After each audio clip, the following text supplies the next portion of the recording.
So yun guys, beginner setup package. Ito, papakita ko sa inyo sa mga gustong mag-alaga ng crayfish dyan. Ito, sundan nyo lang itong video na to guys. Explain natin sa inyo.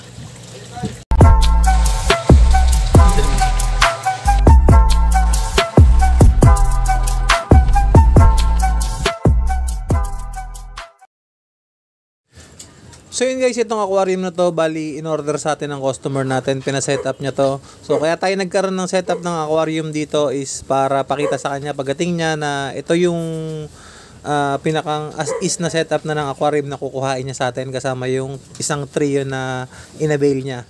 So sa mga gusto mag-order ng aquarium dyan at ng setup na ganito, yung all-in-one setup, ayan, PM nyo lang po ako. So yun guys, sa mga gustong mag-start ng crayfish farming, ito masasuggest ko sa inyo, no. So kung gusto niyo mag-aquarium setup, so ito po 'yun. Ayan. So yung trio natin na 3 to 4 inches dito, ayan, nakita niyo naman kung gaano kaluwag. So 2 meters by 1 meter po ito. 2 meters by 1 meter yung size ng aquarium natin na to. Tapos meron tayong overhead sump. Ayan po. Nakita nyo naman. So hindi lang ako naglagay ng PVC para makita nyo po yung mga alaga natin dyan na maluwag sila. Ayan. So ito po yung isa sa mga nire-recommend natin na setup, yung mga aquarium, para nakikita po natin yung mga alaga natin dyan. Ayan o.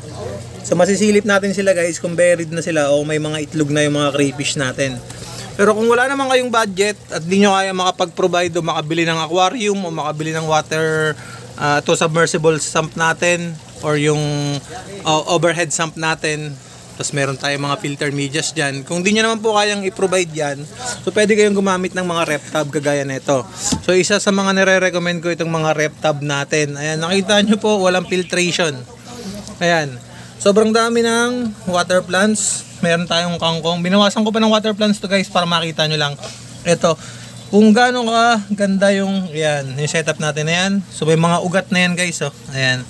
So healthy na yung mga crayfish natin dyan. Kahit di na tayo gumamit ng overhead sump, kahit di na tayo gumamit ng mga air pump, mabubuhay yung crayfish natin dyan. So isa to sa mga blinag natin last time. Ayan, may mga isda tayo dito, mapapansin nyo. Ayan. So buhay na buhay yung mga guppies dyan kahit wala tayong mga filtration. So try natin manghuli ng isang crayfish dito. Hanap tayo ng PVC para pakita ko sa inyo guys na hindi talaga kailangan ng air pump, pero depende yan ha. Hindi sinabing itong aquarium guys, pag di kayo gumamit ng air pump dito o kaya ng submersible pump, tapos ganyan lang po yung setup natin, ayan, pwede pong mamatay yung mga alaga natin dyan. So depende pa rin po yan sa setup natin. So ito guys, oh, pakita ko sa inyo mga crayfish natin.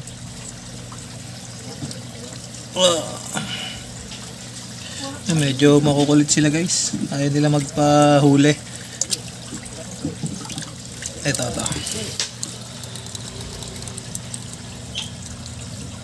Saray. So hindi ko mahuli guys at nakakalat sila dyan.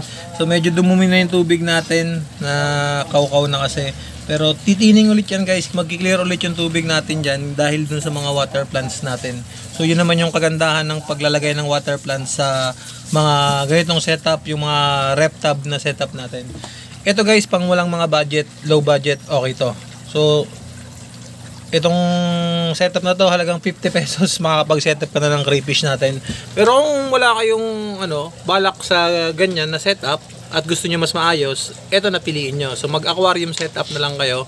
Pwede to sa mga masiselan, yung gusto nila, nakikita nila yung mga arc nila. So hindi naman kailangan kataasan yung aquarium nyo kasi mababa lang naman yung tubig natin. So ganyan lang yung tubig natin guys, wala pang isang dangkal yan, pero pwede na sa crayfish natin yan. Ayan. Pagdating sa filtration, ito papaliwanag ko sa inyo. Sa mga gustong gumaya, wala namang problema. Ayan po. So may foam filter tayo dito, dalawang klase ng foam. Meron tayong filter medias dito, mixed filter medias. So may mga lava rings, ceramic rings.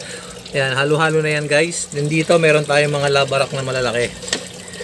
Then yung last cycle natin, ayan. So bumabagsak na lang yung tubig natin dyan para sa aeration ng tubig natin, para mag-cycle siya, para maging maayos yung filtration natin. So yung ginamit nating motor dito, maliit lang. So 220 volts yan, pero ayan, ilang watts ba to? 10 watts lang yan siya. 10 watts lang yan guys, para mababa lang yung konsumo ng kuryente. Sa mababa lang din yung mahina lang din yung buga ng tubig. Pero if ever makabili kayo ng malaki, huwag nyo kakalimutan lagyan ng bulb para makontrol nyo yung tubig. Kasi kung hindi nyo makokontrol to guys, aapaw yan dire-diretso. So hindi nyo naman pipigilan hanggang tumapo na yung tubig nyo. So para ma-secure nyo yung tubig nyo, lagyan nyo ng ganito. Ayan. So yun guys, ito pang mga beginner setup, pwede to. Kung gusto nyo mag-alaga ng ARC, napakadali lang. Mas marirecommend ako yung ganito kaysa mag-alaga kayo sa ganito. Kasi ito, maraming kino-consider, pero napakabilis naman ito kapag natutunan mo. Pero kung beginner ka lang, suggest ko mag-aquarium kayo o kaya mag-rep tub kayo, pero gamitan nyo ng filtration.